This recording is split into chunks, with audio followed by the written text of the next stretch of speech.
Tua beleza é indescritível, difícil de expressar. Tuas obras são incompreensíveis. Não há nada como Tu, Senhor.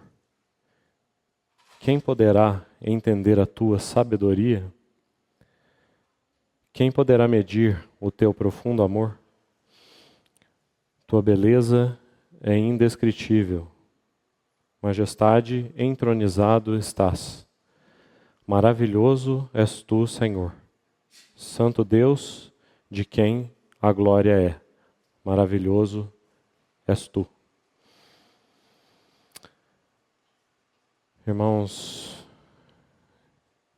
entender o texto que iremos considerar nesses próximos minutos é muitíssimo precioso e é essencial. E por isso eu clamo ao Senhor, juntamente com os meus irmãos, que o Senhor me dê e nos dê clareza na exposição do assunto. Mas acima e além de tudo isso, que o Senhor nos dê nessa noite olhos para ver a sua beleza indescritível. Do contrário, esta infelizmente seria uma noite perdida. Então que o Senhor nos dê uma noite de contemplar a sua beleza indescritível. Senhor, de fato te pedimos o teu socorro e a tua assistência. Abre os nossos olhos para vermos a grandeza, a beleza e a majestade do Senhor. Socorre a tua igreja. Vem ao encontro da tua amada. Te pedimos no precioso nome de Jesus. Amém. Irmãos, abram comigo, por favor, o Evangelho de Lucas, no capítulo 11, e leiamos juntos, então, mais um trecho desse capítulo, a partir do versículo 27.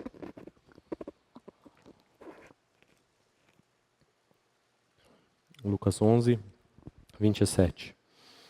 Ora, aconteceu que ao dizer Jesus estas palavras, uma mulher que estava entre a multidão exclamou e disse-lhe: Bem-aventurada aquela que te concebeu e os seios que te amamentaram.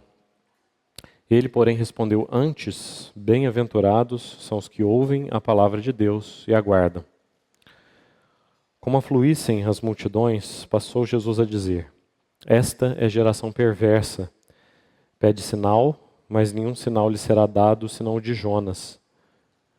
Porque assim como Jonas foi sinal para os ninivitas, o Filho do Homem o será para esta geração.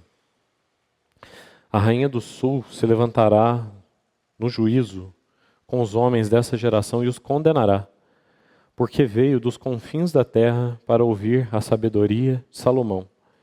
E eis aqui quem é maior do que Salomão.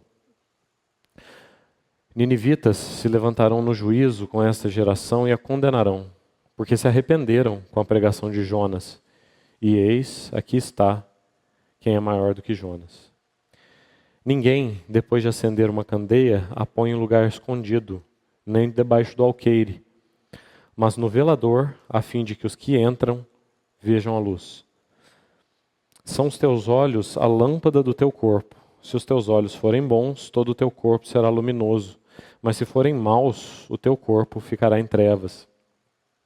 Repara, pois, que a luz que há em ti não sejam trevas. Se, portanto, todo o teu corpo for luminoso, sem ter qualquer parte em trevas, será todo resplandecente, como a candeia, quando te ilumina em plena luz. Irmãos, esse precioso trecho que lemos pode parecer composto de 3 etapas ou de 3 cenas muito separadas. Mas veremos como é peculiar, e temos visto até aqui como é peculiar a esse evangelista, Lucas. Ele tem uma habilidade ímpar concedida pelo nosso Senhor de costurar assuntos. E essas 3 etapas ou essas 3 cenas que podem a um olhar mais desatento parecer desconexas, elas estão sim intimamente conectadas entre si. E que o Senhor nos ajude então a entendermos por que caminho o evangelista está desejando nos conduzir na contemplação do nosso amado Senhor. Esse texto então começa no versículo 27, dizendo assim: Ora, aconteceu que ao dizer Jesus essas palavras, uma mulher que estava entre a multidão exclamou e disse-lhe: Bem-aventurada aquela que te concebeu e os seios que te amamentaram. Se você combina essa narrativa, porque esses dois versículos aí são exclusivos de Lucas, né? Lembrando-nos que Lucas é o evangelista das mulheres, né? Ele dá um destaque todo especial para essas personagens e relata coisas sobre elas que não são relatadas em nenhum outro evangelho. Aqui está diante de nós mais um exemplo. Se nós combinarmos os relatos de Mateus e Marcos que não trazem a cena dessa mulher, nós veremos que aí junto da cura desse endemoniado mudo e desse relato sobre a estratégia de Satanás, está o relato sobre a chegada da família de Jesus. Aquele episódio onde os seus familiares vão buscá-lo, porque temem que ele esteja enlouquecendo, perdendo o juízo, de tão ocupado que ele estava na sua missão, no seu ministério, na sua pregação. Então, aparentemente, esse é o contexto, né? A chegada da sua mãe, dos seus irmãos. Os evangelhos não mencionam mais o seu pai terreno, José, possivelmente porque ele já tivesse morrido. Então chegam a sua mãe e seus irmãos para buscá-lo. E possivelmente foi nesse episódio, nessa cena, que essa mulher faz essa exclamação. Nós não sabemos quem é essa mulher. Como de costume, né? A tradição dos primeiros cristãos gosta de colocar nome e informações que os evangelistas não trazem. Então não temos muita confiabilidade dessas informações, mas a tradição diz que essa seria uma serva de Marta, chamada Marcela, que fez essa afirmação, essa exclamação. Mas não sabemos se isso é um fato, mas a natureza, né, dessa exclamação, o que está de trás dessas palavras, nos faz pensar que talvez essa mulher fosse uma mãe.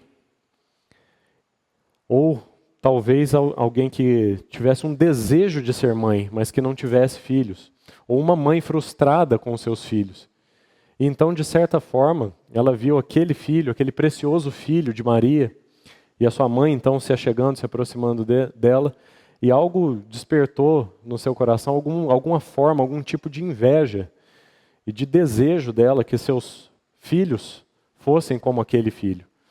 Mas baseado simplesmente numa admiração humana, em afetos puramente naturais. Então ela faz essa exclamação da maneira mais natural e humana possível. Bem-aventurada aquela que te concebeu. Que privilégio deve ter sido ser a sua mãe. Que privilégio que é ser da sua família.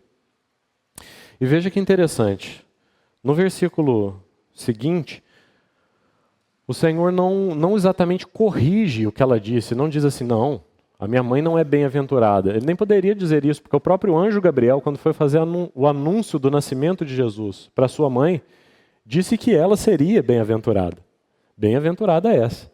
Então o Senhor Jesus não contradiz essa afirmação. Esse antes aí, do versículo 28, ele porém respondeu antes, esse antes aí deve ser lido como mais do que isso, além disso, ou seja, mais ainda bem-aventurados, macários, né, é a mesma palavra que é usada lá na anunciação para Maria, mais bem-aventurados, uma bem-aventurança maior do que essa, é ouvir a minha palavra e guardar. Então o que o Senhor está ensinando aqui? Sim, Maria é bem-aventurada, assim disse o anjo Gabriel para ela. É um privilégio, sim, ser da sua família de sangue. Podemos imaginar, né? Mas existe um privilégio ainda maior. E esse privilégio nós o possuímos. Esse privilégio ainda maior do que ser da família de sangue daquele homem, é ser da família da fé. Ser da família de Abraão. Aqueles que são da fé, aqueles que ouvem e guardam. Esse é um privilégio ainda maior. E esse privilégio, graças ao Senhor, nós o temos. E mais ainda do que essa questão dos afetos naturais, né?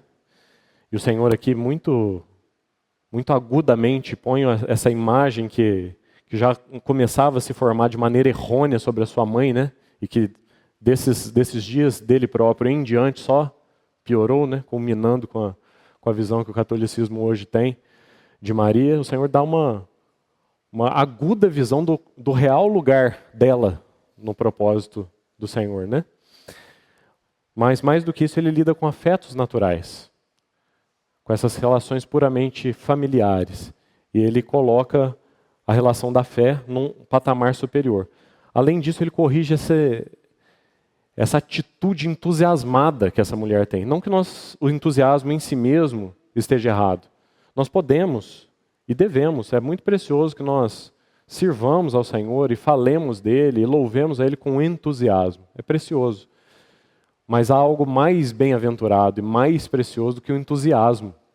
Porque o entusiasmo é superficial e passageiro. A palavra de Deus, por outro lado, é eterna e permanente. Entusiasmo passa, mas guardar a palavra é para sempre. Entesourar, como na abertura dessa reunião nosso irmão nos lembrou, entesourar, guardá-la como algo precioso acima de tudo, isso sim, é uma realidade permanente que transcende qualquer entusiasmo que possa flutuar, né, nos picos e vales dos nossos humores e temperamentos. No meio disso tudo, há uma coisa eterna e permanente, que é a palavra do Senhor. Então ele segue, aí a partir do versículo 29, como afluíssem as multidões, passou Jesus a dizer: esta é uma geração perversa. Pede sinal, mas nenhum sinal lhe será dado, senão o sinal de Jonas. Agora precisamos ir com calma aí. Aqui está o centro do encargo e do enfoque que eu gostaria de transmitir aos irmãos na noite de hoje. O sinal de Jonas, e podemos dizer assim também o sinal de Salomão. Veja com cuidado as afirmações do nosso Senhor nesse versículo. Primeiro, a conclusão dele, né? Essa geração é uma geração perversa, porque pede um sinal diante de tantos sinais que já foram dados. Veja bem o que nós já lemos aqui mesmo nesse Evangelho de Lucas. Quantos sinais já foram dados? Acabou de acontecer um sinal diante dos olhos deles. Um homem surdo, cego e mudo, alguém aparentemente inacessível a qualquer tipo de exorcismo, acabou de ser curado diante dos olhos deles. E aí o que eles fazem? Pedem um sinal. Então a conclusão do nosso Senhor é muito aguda. Que geração perversa. Esse desejo por um sinal, comentamos na semana passada, né? Esse pedido de um sinal lembra muito o pedido lá de Lucas 4, né? A tentação no deserto. O próprio diabo, tentando o Senhor Jesus a fazer um milagre de exposição, né? Um milagre de exposição, a demonstração de poder. É precisamente isso que eles estão pedindo aqui. Então, que sinal de perversidade, um sinal de parentesco com o próprio Satanás. É esse pedido de um sinal. E mais do que um sinal, se nós não necessitamos ler de novo, mas você se lembra ali do versículo 14 em diante, no episódio em que o Senhor cura esse endemoniado mudo, ali tem uma palavrinha a mais. Eles pedem um sinal do céu. Não somente pedem um sinal, mas eles pedem um sinal do céu. E veja bem, duas coisas são importantes quando esses homens, essa geração pedem um sinal do céu. Primeiro que isso é um reconhecimento tácito, né? Eles traem a si próprios, ao pedir um sinal do céu, por consequência, admitindo que os sinais da terra eram impossíveis de serem contrariados. Então eles querem um sinal do céu, porque os da terra são incontestáveis. Esses que estão diante de nós e que ele vem fazendo até aqui não são possíveis de serem negados. Então nós queremos um outro tipo de sinal. Esses que o Senhor tem realizado, esses milagres que o Senhor tem realizado nos homens que nos cercam e aqui diante dos nossos olhos, são pequenos. Nós queremos um sinal maior. Nós queremos um sinal do céu. E se nós dermos um desconto para essas pessoas, nós formos benevolentes com eles e não interpretarmos esse sinal do céu como o que parece, Porque parece aqui que eles estão querendo uma própria manifestação da Shekinah, que a própria glória da presença de Deus se manifeste diante dos olhos deles, né? E isso porque o Senhor disse a Moisés, né, lá em Êxodo 33, que nenhum homem verá a minha face e viverá. Então vamos dar um desconto para essas pessoas aqui e vamos pensar que elas não estão pedindo isso. Não estão pedindo um rasgar dos céus, uma exposição da Shekinah diante deles.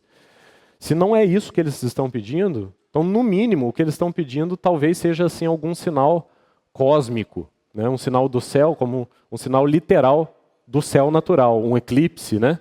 Do sol, da lua, um meteoro, um cometa, alguma coisa assim que esteja para cima da cabeça deles, porque o que estava no nível dos olhos não bastava. Então eles queriam um sinal de algo que fosse aparentemente superior. Guarde essa expressão porque ela será importante para nós naquilo que consideraremos mais adiante. Algo superior, um sinal no céu, né, nesse céu literal, nesse céu natural, um eclipse, um cometa, algo que brilhe mais aos olhos.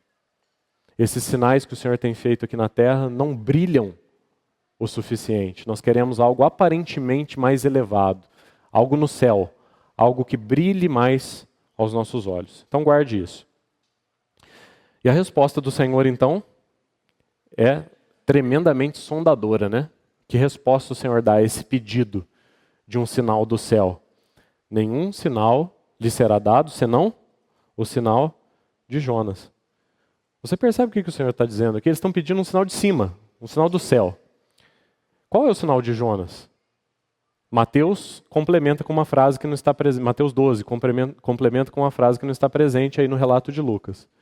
Assim como Jonas esteve 3 dias e 3 noites no ventre do peixe, assim o Filho do Homem estará 3 dias e 3 noites no ventre da terra. Eles estão pedindo um sinal de cima, o Senhor está dizendo, não, outro sinal vai ser dado. Vai ser dado um sinal das profundezas.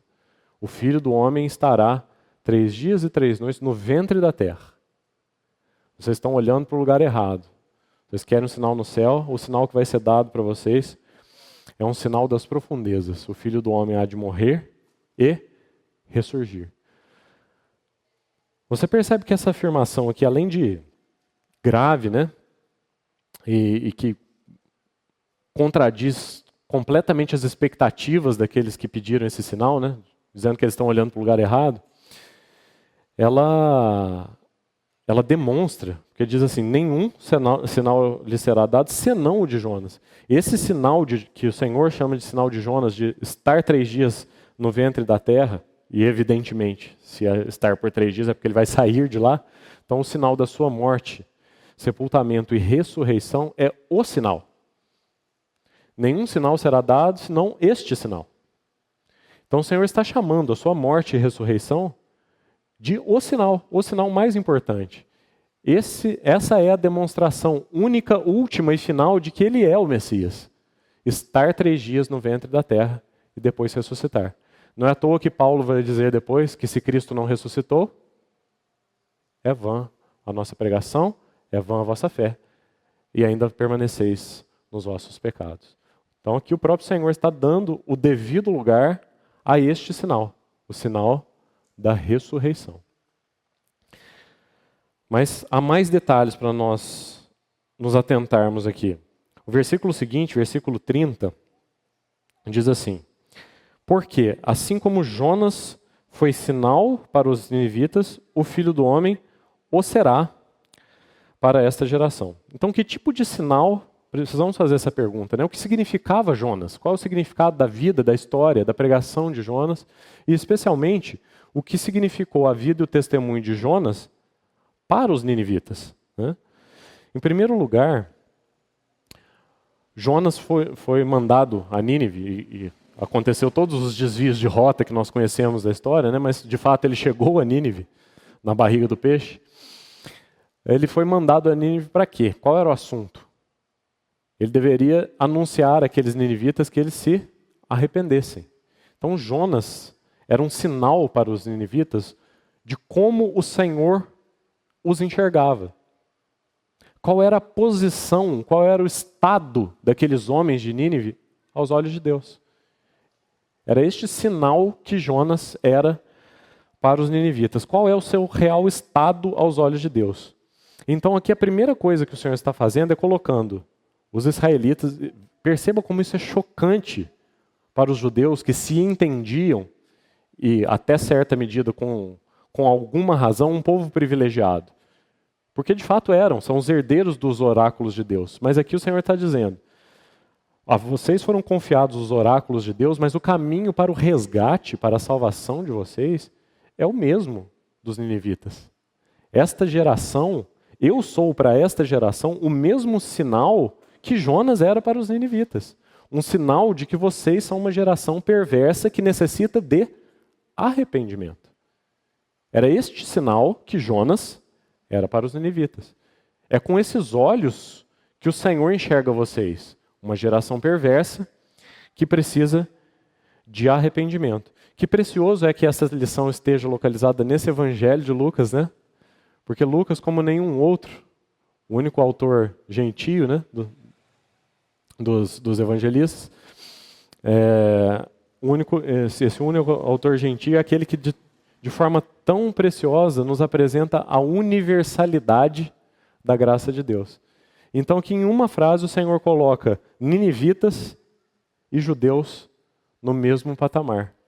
Eu sou para vocês um sinal como Jonas era para os ninivitas. E que sinal é esse? Um sinal da suprema graça e misericórdia. Às vezes, num olhar mais superficial, nós podemos pensar que Jonas era para os ninivitas um sinal de juízo. Mas Jonas era um grandíssimo sinal de misericórdia. O último versículo de Jonas, se você quiser anotar aí, Jonas 4:11, é uma pergunta do Senhor para ele. Depois que o Senhor faz crescer um zimbro, né? Ele se refresca com aquela sombra, aí a planta morre, aí ele se ira por causa da planta. E aí o Senhor diz assim, você tem misericórdia de uma planta que você não criou, não fez crescer, e como que eu não terei misericórdia? Essa é a palavra-chave ali. Como que eu não terei misericórdia da grande cidade de Nínive, na qual há cerca de 120 mil pessoas, que não sabem discernir entre a mão direita e a mão esquerda, e muito gado. Ele ainda acrescenta assim, ele termina assim, muito gado. Então você vê o quê? O Senhor com compaixão das suas criaturas, inclusive do gado, até dos animais de Nínive. O Senhor estava tendo compaixão, misericórdia. A história de Jonas e o sinal que ele era para os ninivitas é um sinal não de juízo, mas é um sinal de misericórdia. Um sinal de que o Senhor se compadece das suas criaturas. Desde o gado de Nínive, até a população de Nínive, e até o seu povo escolhido, os judeus. O Senhor tem piedade, o Senhor tem misericórdia. Então, essa misericórdia é demonstrada justamente porque sobre Nínive, o que aconteceu na história lá de Jonas? Não caiu um julgamento sobre eles, porque eles se arrependeram, não foi assim? Aliás, é por isso que Jonas está chateado, porque eles se arrependeram e o julgamento não veio sobre eles. Então, quando o Senhor usa essa expressão sinal de Jonas, veja quanto significado há por detrás disso. Jonas era um sinal, não de juízo, mas de misericórdia, porque o juízo não caiu sobre os ninivitas. E agora, quando ele diz que ele era maior do que Jonas e que ele era um sinal para essa geração, tal qual Jonas foi para os ninivitas, ele está dizendo precisamente isso. Eu sou um sinal como Jonas para vocês, porque não está aqui, não está para cair sobre vocês um julgamento, está para cair sobre mim. Tanto é que ele usa a palavra no futuro, né? Jonas foi um sinal para os ninivitas, o filho do homem será. O filho do homem será no futuro para esta geração. Então não cairá, no futuro não cairá sobre vós um julgamento, porque eu estou aqui para que caia sobre mim. Por isso, eu sou o verdadeiro Jonas. Eis aqui está quem é maior do que Jonas, aquele que é o verdadeiro Jonas. Eu sou o grande e o maior sinal da misericórdia de Deus sobre a geração perversa que vocês são. Então Jesus, dizendo-se maior do que Jonas, ele é ao mesmo tempo o grande sinal da condição do homem, Não é assim que Lucas tem nos apresentado esse maravilhoso Senhor Jesus? O homem perfeito?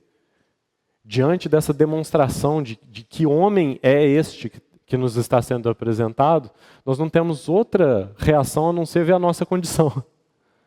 Jesus é o maravilhoso sinal de que nós somos uma geração perversa. Ao contemplá-lo na sua beleza e na sua perfeição, não nos resta outra conclusão. Nós somos uma geração perversa. Nós somos maus. Ele é o grande sinal de que nós somos maus. Mas ao mesmo tempo, ele é o grande sinal de que a misericórdia do Senhor é eterna. Porque o julgamento não caiu sobre nós, mas caiu sobre ele. Jesus é ao mesmo tempo o grande sinal da condição do homem e a maior evidência da graça de Deus.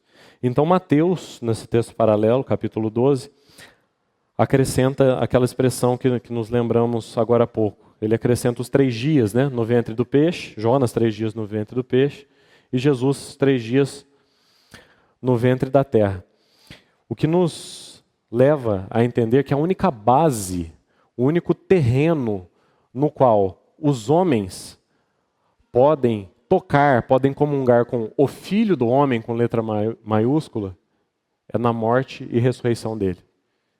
É porque ele veio como homem, morreu e ressuscitou, que nós, os homens, podemos tocá-lo. É porque ele é esse precioso Jonas, o verdadeiro Jonas, é que nós, os homens, podemos ter comunhão com o Filho do Homem, na base da sua morte. Mas esses 3 dias, então, no ventre do peixe, no ventre da terra, eles falam algo ainda mais do que somente a morte. Sabe por quê, irmão? A morte em si não é um sinal definitivo de que tudo aquilo que desagrada os olhos de Deus foi removido de diante da sua face. Você pode perceber, por exemplo, num velório, que um cadáver ele ainda permanece em evidência, né? Tudo que está acontecendo ali naquele cenário está acontecendo por causa do falecimento daquele que está ali, deitado naquele caixão. Então, mesmo morto, o velho homem ainda pode permanecer, e frequentemente permanece, em evidência. Sabe quando é que ele sai definitivamente de cena? É quando ele é sepultado. Então o evangelho completo, né, lá em 1 Coríntios 15, é que Cristo morreu, segundo as Escrituras, vírgula, foi sepultado e ressuscitou, segundo as Escrituras. Esse é o evangelho completo. Porque quando o velho homem é de fato sepultado, é enterrado, então nós temos a garantia. Esse é o sinal de Jonas. Quando ele submerge por 3 dias na barriga daquele peixe, e quando o Senhor submerge por 3 dias no ventre da terra, então nós temos uma garantia, um sinal, o sinal de Jonas, de que tudo aquilo que era velho na natureza humana, que todo pecado foi definitivamente afastado dos olhos de Deus. Enterrado, morto e enterrado, morto e sepultado. Não é à toa que Romanos 6, vamos abrir esse texto. Apenas citei, né? O texto de 1 Coríntios, vamos abrir o de Romanos, capítulo 6. Esse texto é muito conhecido dos irmãos, mas é precioso que nós o leiamos. Romanos capítulo 6, versículo 4. Fomos, pois, sepultados com ele na morte pelo batismo, para que, como Cristo foi ressuscitado dentre os mortos pela glória do Pai, está vendo que a coisa está toda conectada? Morte, sepultamento e ressurreição, tanto no texto de Coríntios quanto aqui no de Romanos, estão juntos, porque esse é o conjunto do Evangelho, a morte, o sepultamento e a ressurreição, para que, como Cristo foi ressuscitado dentre os mortos pela glória do Pai, assim também andemos nós em novidade de vida. Porque se fomos unidos com Ele na semelhança da sua morte, certamente o seremos também na semelhança da sua ressurreição. Perceba aqui que ele coloca o sepultamento relacionado ao batismo. Não somente a morte, mas a morte e o sepultamento. Fomos sepultados com Ele na morte pelo batismo. Será que começa a chamar um pouco mais a sua atenção aquilo que nós realizamos há poucas semanas atrás, quando mais um dos nossos preciosos irmãos passou pelas águas?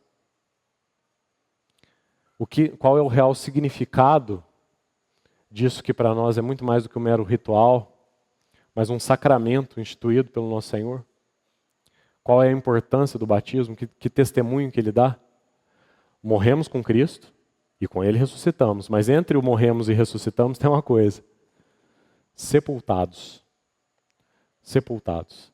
3 dias e 3 noites no ventre da terra, no ventre do peixe. Tudo aquilo que era velha natureza pecaminosa foi definitivamente afastado e oculto dos olhos de Deus. Fomos sepultados com Ele. Sabe, irmãos, me lembro que em outra oportunidade, considerando esse assunto do batismo e olhando ali para os termos originais em que a Escritura se refere a esse ato, né? Existem 2 palavras ali que são usadas para descrever esse ato de imergir na água, né? E elas são muito parecidas no original grego, bapto e baptizo. Então, os tradutores sempre tiveram alguma dificuldade em escolher qual palavra em português colocar no lugar dessas 2 palavras gregas, que significam basicamente ficar debaixo da água, bapto e batizo. Até que encontraram um texto grego clássico, que era uma receita de picles. E essa receita usava as 2 palavras, usava bapto e baptizo. Então dizia que aquele vegetal, ele deveria ser bapto na água quente, ou seja, ele deveria ser mergulhado na água quente e depois imerso em vinagre. Então usou as 2 palavras no mesmo contexto, e aí os tradutores então começaram a ter uma ideia de qual era a diferença dos 2. Bapto significa mergulhar e baptizo significa imergir. E você sabe o que acontece com o picles, né? Ele é uma conserva, ele vai ficar por muitas semanas e meses imerso naquele vinagre. Então a palavra batizar, baptizo, significa exatamente isso: imergir. Por que eu estou dizendo isso? A importância de nós entendermos que o batismo é um sepultamento. É imergir para não mais levantar. Mas nós nos levantamos do batismo, né? Sim, o novo homem. É importante nós nos lembrarmos que o velho ficou lá, sepultado, para sempre, imerso, removido de diante da face de Deus. Nessa oportunidade, já há alguns anos atrás, onde muitos jovens foram batizados no mesmo dia, e, claro, os irmãos fizeram todas as perguntas para que eles pudessem testemunhar com a sua boca a fé que tinham no Senhor, né? Mas como eram muitos jovens para ser batizados, houve a necessidade que o tempo de cada um deles fosse um pouco mais curto, né? E aí uma determinada irmã, que só eu contar o fato, eu acredito que eu não precisaria dizer o nome, ela me disse assim: Renan, eu acho que devia segurar o irmão um pouquinho mais debaixo da água, para ter certeza mesmo que ele converteu. Acho que não precisa nem dizer o nome da irmã, né?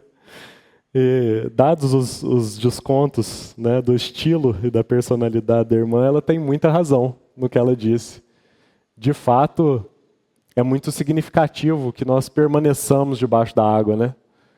O fato de nós imergirmos no batismo, não que esteja errado de forma nenhuma, tá?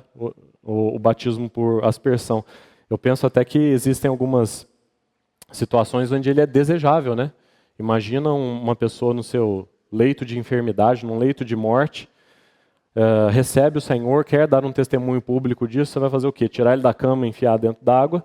Não dá, né? Então, é que ele seja batizado por aspersão. Mas não sendo essa a condição, que precioso é que os irmãos tenham dado, né, estejam dando esse testemunho por imersão nas águas.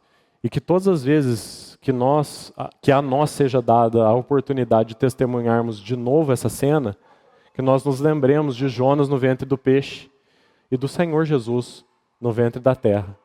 O nosso velho homem Os nossos pecados foram para sempre sepultados. Não somente morreu com ele o nosso velho homem, mas está enterrado e para sempre ausente das vistas do nosso Senhor. Graças a Ele por isso. Esse é o grande e maravilhoso sinal de Jonas. Esse é o sinal de Jonas. Nós fomos batizados na sua morte, no seu sepultamento. E aí o nosso texto lá de Lucas, podemos voltar a ele. Continua no versículo 31. A rainha do sul se levantará no juízo com os homens dessa geração e os condenará, porque veio dos confins da terra para ouvir a sabedoria de Salomão. E eis, aqui está, quem é maior do que Salomão. Que preciosas ilustrações nosso Senhor usou, né? Jonas, e quanta riqueza há nessa ilustração de Jonas. Agora ele diz que ele é maior do que Salomão. Então aqui nós temos, já de cara, duas associações muito evidentes. A primeira o próprio Senhor faz, a sabedoria. Aliás, talvez nem precisasse ter feito, né? Qualquer um de nós que ouvir o nome Salomão, a primeira associação que nós fazemos é com o homem mais sábio, depois do nosso próprio Senhor Jesus, né? O homem mais sábio que pisou essa terra. Então essa primeira associação é muito clara. Mas existe uma outra associação aí, a rainha de Sabá, ou a rainha do sul. Então, Salomão tipifica aqui muito claramente a sabedoria. Aliás, o próprio Salomão, ele mesmo, ao escrever os seus provérbios, especialmente ali o capítulo 8 e 9, ele trata da sabedoria com S maiúsculo. Ela é uma pessoa ali nos capítulos 8 e 9. Capítulo 9, versículo 1, começa assim: a sabedoria edificou a sua casa e lavrou as suas 7 colunas. O próprio Salomão, esse que é associado à sabedoria, ao escrever sobre ela, põe um S maiúsculo e diz que ela é uma pessoa, edificou a sua casa. Então agora está diante dos olhos deles aquele que é maior que Salomão e que, portanto, é aquela própria sabedoria, com S maiúsculo, que ele, Salomão, descreveu lá nos seus provérbios. Diante dele estava a própria sabedoria, personificada, com o Filho eterno de Deus, e agora mais do que personificada, encarnada, diante dos seus olhos. Então, essa rainha do sul, ou rainha de Sabá, ela vai ser associada aqui com os gentios, que vieram apreciar a beleza dessa sabedoria de Cristo, enquanto o seu próprio povo, os judeus, o estavam rejeitando. Os seus, ele veio para os que eram seus, os seus não o receberam, mas a rainha do sul, diz o versículo aí 31, de onde que ela veio? Dos confins da terra. Os vizinhos, os que eram seus, os seus conterrâneos, os seus familiares, não o receberam. A rainha do sul veio dos confins da terra. O Senhor já começa aqui a prenunciar o recebimento dos gentios, né? Então, Salomão era essa figura central, né, de um sistema em que tudo glorificava o nome de Deus, né? Os gentios vinham o quê? Vinham glorificar a esse Deus que é, esse Cristo que é a sabedoria de Deus. Não é assim que nas epístolas ele é referido tantas vezes? Em Efésios ele é referido assim, em 1 Coríntios ele é referido assim, capítulo 1 de 1 Coríntios, 1:24. Pregamos a Cristo crucificado, poder de Deus e sabedoria de Deus, né? Então, Cristo não tem nenhuma dúvida dessa associação aqui. Cristo é a sabedoria de Deus. Essa sabedoria personificada. E Salomão, então, era essa figura, esse representante dessa sabedoria. E o sistema em que Salomão estava inserido, ele era o rei, né? O rei de Israel. Tudo que o cercava como rei de Israel, o sábio rei de Israel, glorificava o nome do Senhor. Tudo, preste atenção nisso. Salomão era a figura central de um ambiente, de um sistema em que tudo glorificava o nome do Senhor. Se você consultar lá o capítulo 10 do primeiro livro dos Reis, vamos lá para nós fazermos isso com cuidado, para não apenas citar. Primeiro livro dos Reis, capítulo 10.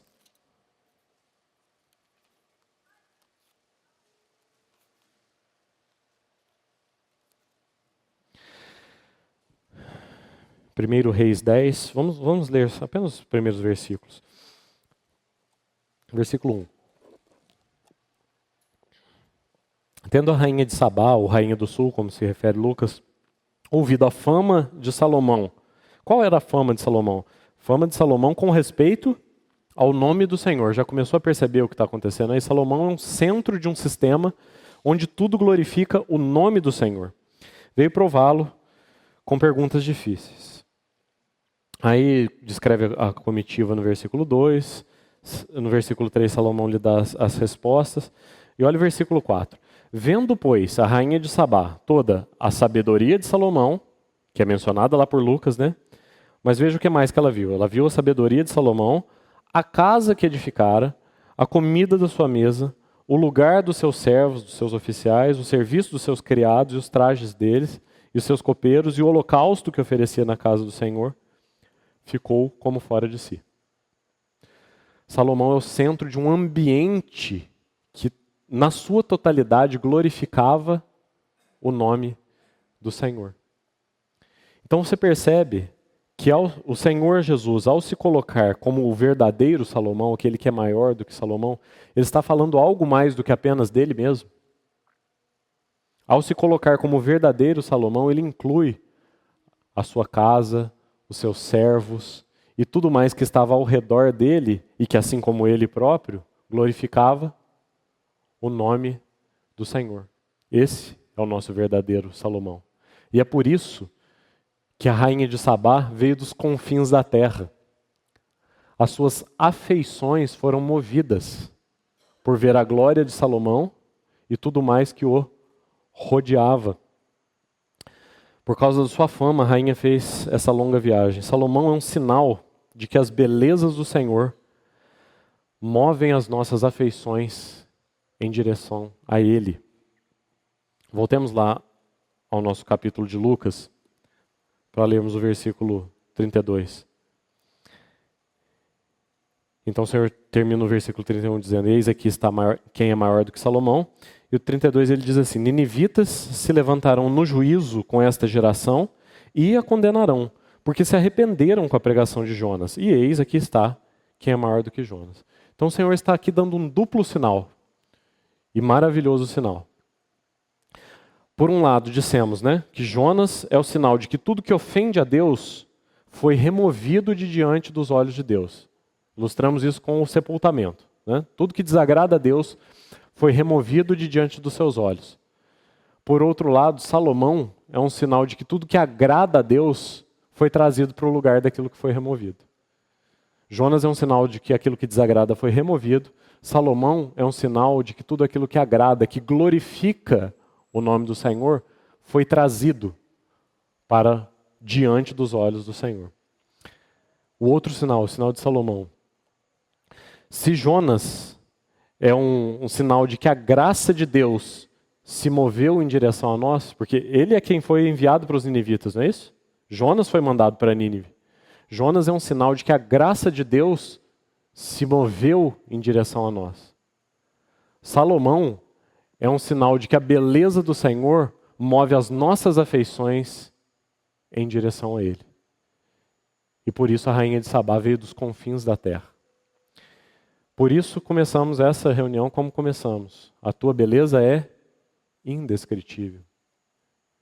Se nós entendermos o que esse texto significa, mas não virmos nele a beleza indescritível do Senhor, essa noite foi perdida. É isso que o Senhor está demonstrando aqui. Ele está desejoso de se mostrar para nós como o real Salomão, aquele que é maior do que Salomão. Em outro texto desse mesmo Salomão, já citamos Provérbios, né, onde ele descreve a sabedoria como uma pessoa.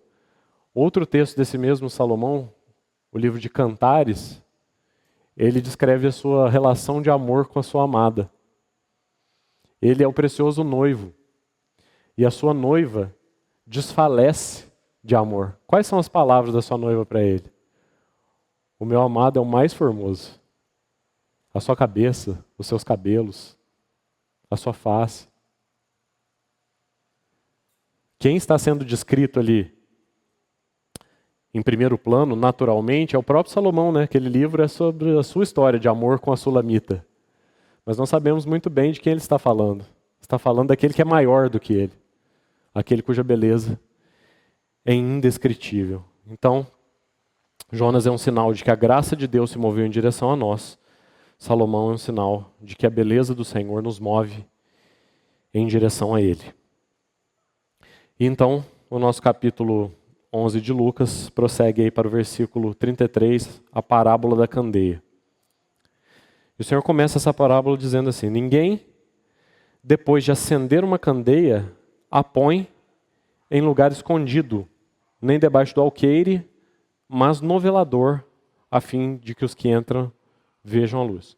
Então, qual é a linha de pensamento do Senhor? Né? Parece que ele está falando de Jonas e Salomão, agora está falando de uma vela, de uma candeia, de um pavio. Né?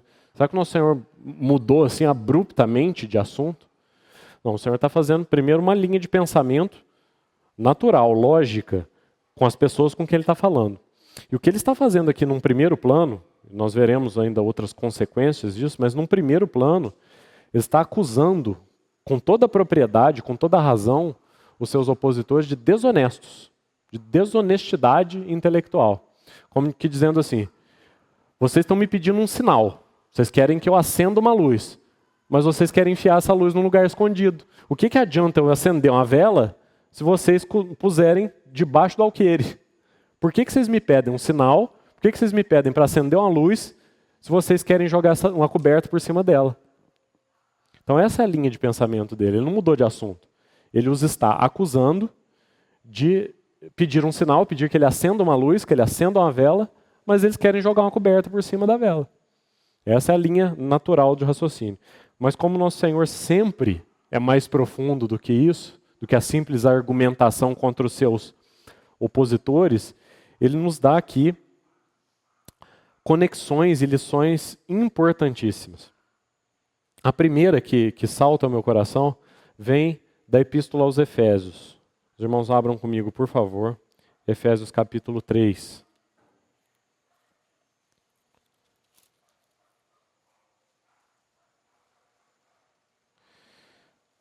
Efésios 3, 10. E veja que precioso esse versículo. Para que, pela igreja, a multiforme sabedoria de Deus. Esse era o assunto desde Salomão, não é? Pela igreja, a multiforme sabedoria de Deus se torne conhecida agora dos principados e potestades nos lugares celestiais. Está vendo por que a candeia vai para cima do velador? O Senhor sempre faz muito mais do que combater os seus opositores. Ele nos dá preciosas lições. Se eu sou essa luz que está acesa diante de vocês, e vocês querem jogar uma coberta por cima dela, pelo contrário, aquele que acende uma candeia, aquele que acende uma vela, não o faz para colocar debaixo de um alqueire, mas num velador, num lugar público e exposto, né?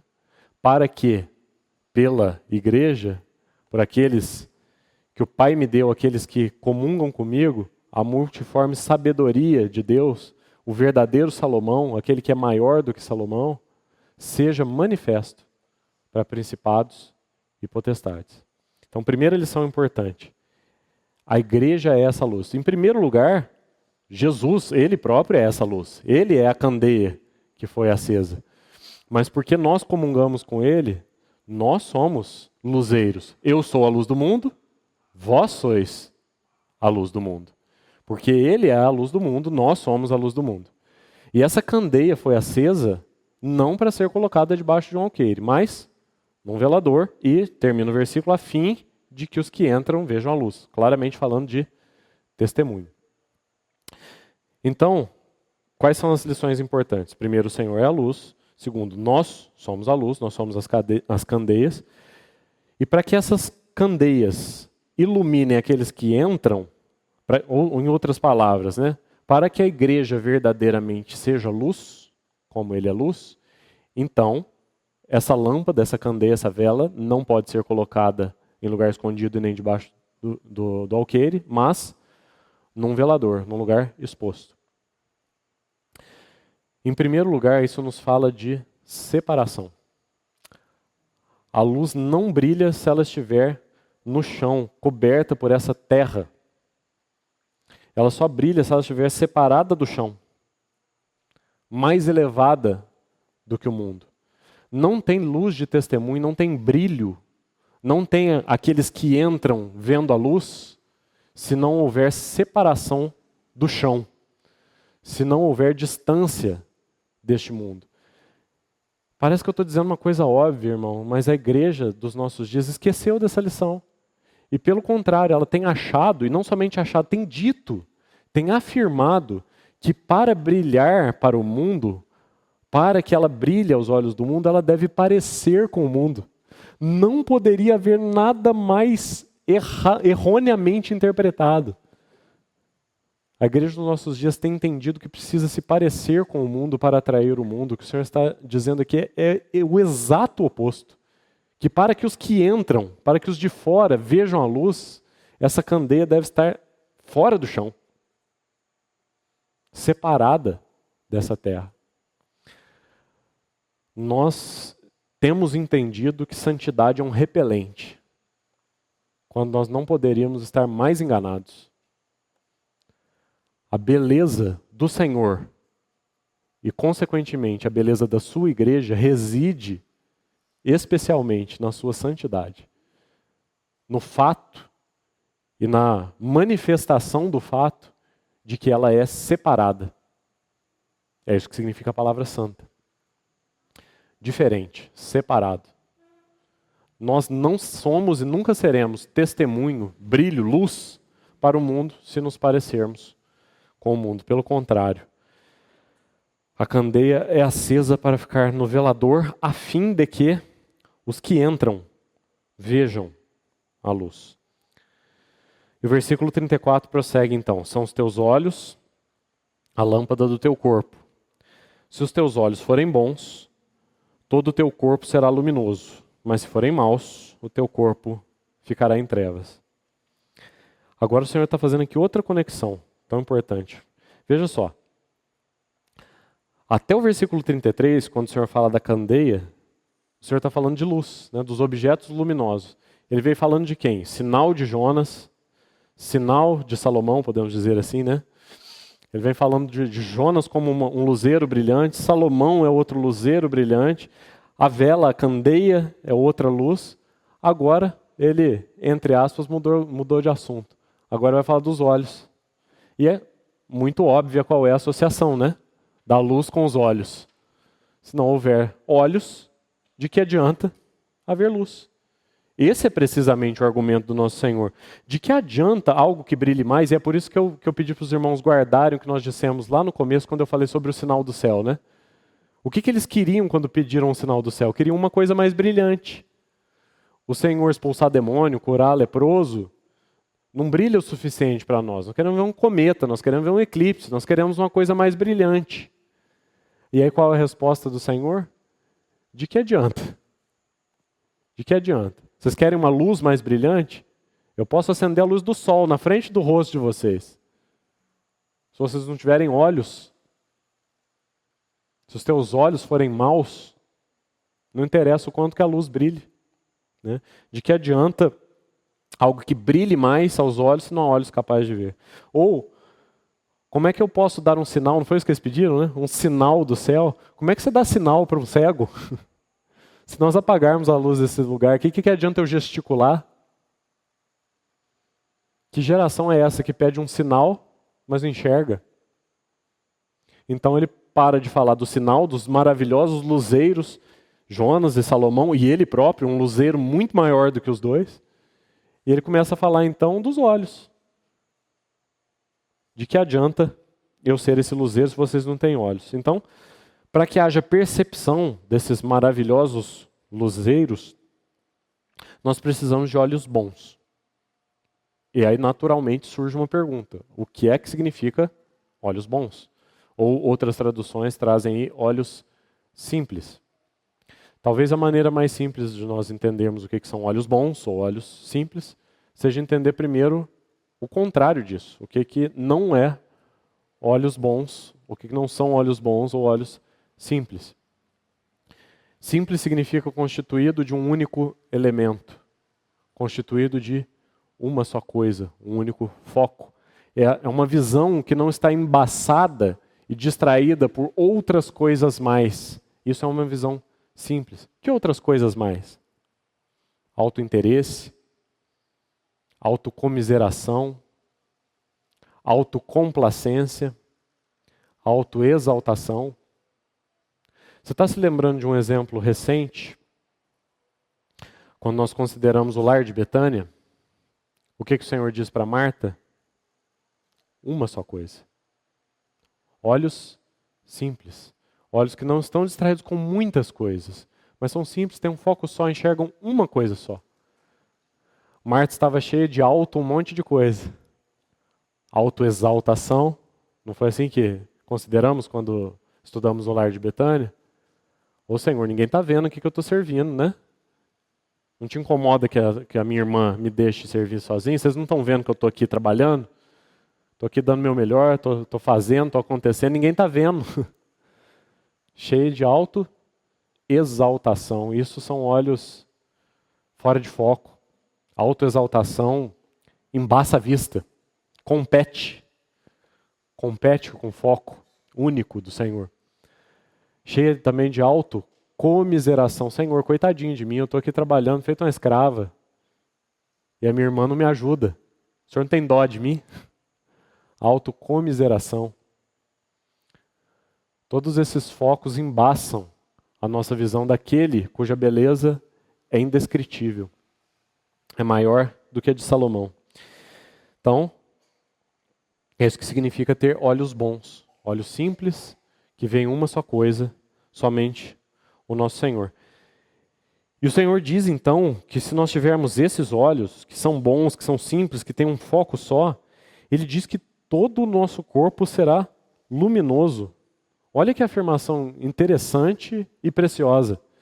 Ele está dizendo, em outras palavras, que se nós somos bons receptores da luz, ou seja, se os nossos olhos são bons, são capazes de receber luz, se nós somos iluminados, nós seremos luminosos.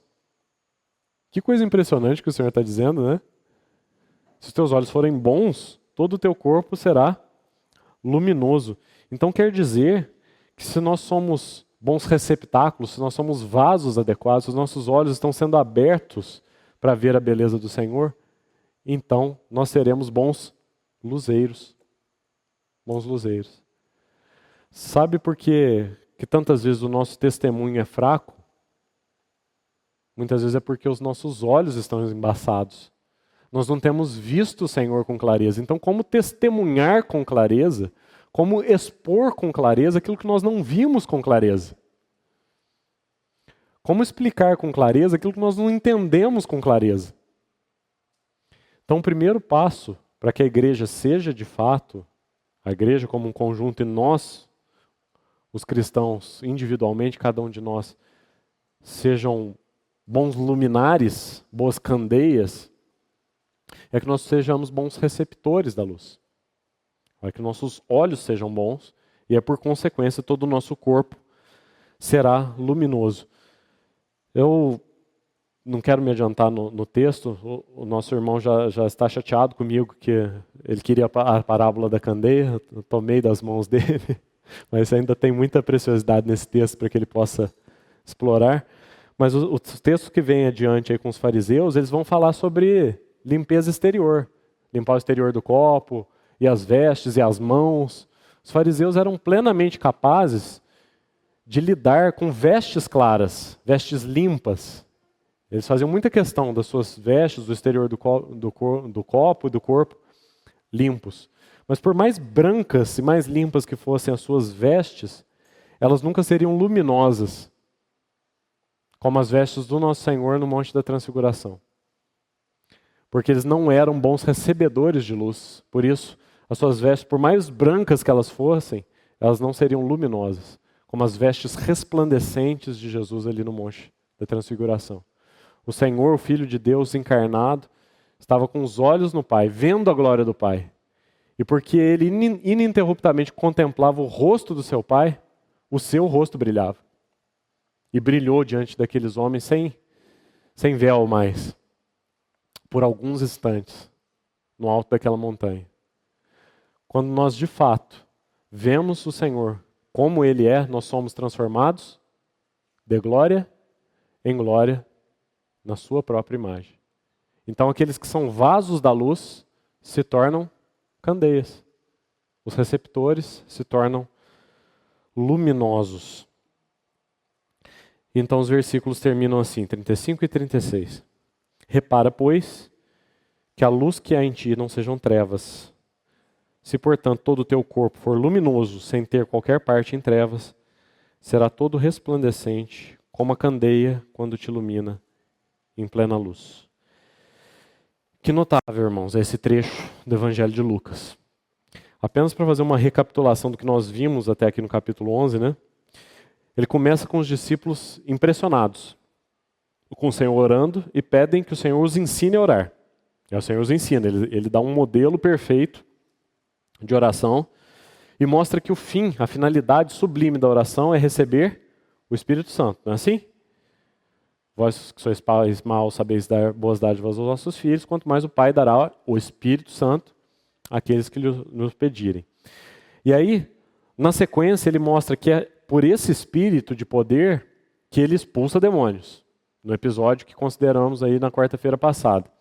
Não pelo poder de Beelzebul, como sugerem os seus opositores, mas pelo poder do dedo ou do Espírito de Deus. É pelo Espírito que ele exerce poder sobre os demônios. É esse Espírito, esse mesmo Espírito, que faz a palavra presente nas nossas vidas, então ele nos torna parte da família de Deus, é o próximo assunto aí, com a mulher que faz a exclamação, né? Bem-aventurado os seios que te amamentaram, o ventre que te concebeu.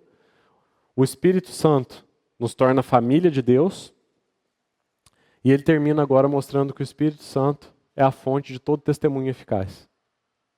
Então ele começa com a oração, cujo fim é receber o Espírito. É pelo Espírito que ele expele os demônios, é o Espírito que nos torna família de Deus, e é o Espírito que nos faz testemunhas eficazes. Está vendo como o Senhor soberanamente costura os assuntos e num olhar mais distraído podem parecer desconexos, mas todo esse capítulo vem tratando desse ministério do Espírito Santo nas nossas vidas, né? Então, assim sendo, se as candeias, se as velas desse candelabro, desse candeeiro que se reúne aqui, nesse local, nesta noite, né? Lembrando que é assim que o Senhor se refere às suas igrejas, lá no Apocalipse, último versículo do capítulo 1, né? Os 7 candelabros, os 7 candeeiros são as 7 igrejas. Se as luzes, se as candeias deste candelabro aqui estiverem fumegando, estiverem prestes a se apagar, então que esse precioso Espírito Santo, que nos é dado como dom supremo de Deus, se nós o pedirmos em oração a Ele, que Ele venha em nosso socorro como o supremo sacerdote que Ele é, e que Ele traga sobre nós a sua espevitadeira, para que as candeias desse candelabro sejam colocadas separadas dessa terra, um nível acima do chão, para que os que entram vejam a luz, para que o nosso testemunho seja eficaz. Só seremos luz se virmos a luz. Os nossos olhos sejam bons e todo o nosso corpo será luminoso. Senhor, nós de fato te agradecemos porque em primeiro lugar vimos a luz. O Senhor é a nossa preciosa luz de todo esse universo. Mas continua, Senhor, pela tua graça, misericórdia e pelo trabalhar do teu Santo Espírito, abrindo os nossos olhos. Santo Espírito, abra os nossos olhos para vermos a beleza do Senhor. E contemplando, Senhor, essa tua beleza indescritível, maior do que a de Salomão, nós sejamos transformados, Senhor, de glória em glória, na tua imagem, e que possamos assim refleti-la para todo este mundo. É assim que te pedimos, te agradecendo pela tua preciosa obra nas nossas vidas, no nome do Senhor Jesus. Amém.